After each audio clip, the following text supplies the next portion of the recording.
तरकारी ढिँडोसँग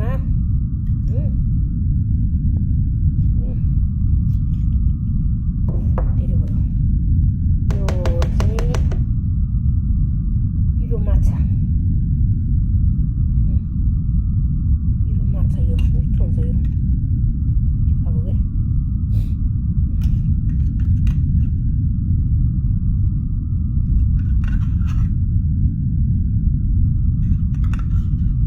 धेरै हुन्छ यो माछा पनि यार।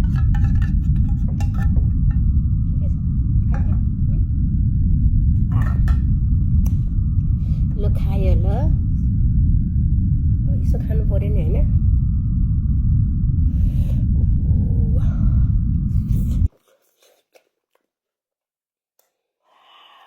मिठो भएको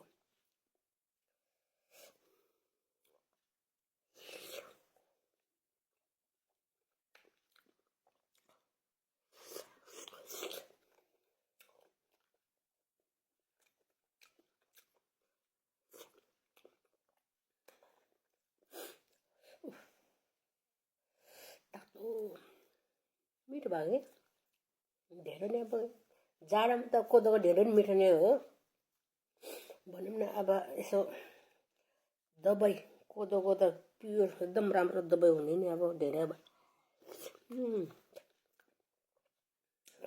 चिप्लो चिप्लो भएको कति मिठो भएको क्या।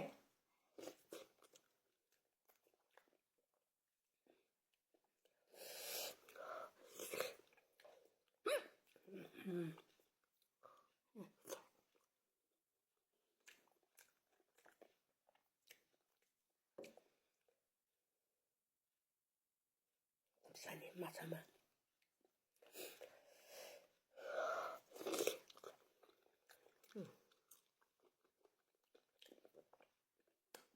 माछाको पिरो खुर्सानी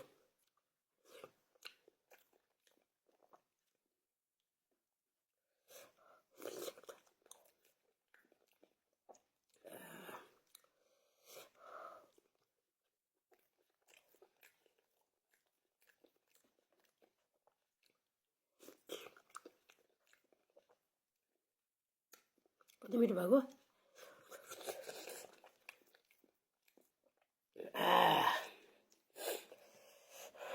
सुगरको दबाई के।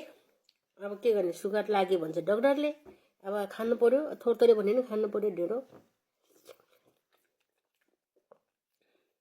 धेरै खानुहुन्न भन्थ्यो, आज थोरै राखेको।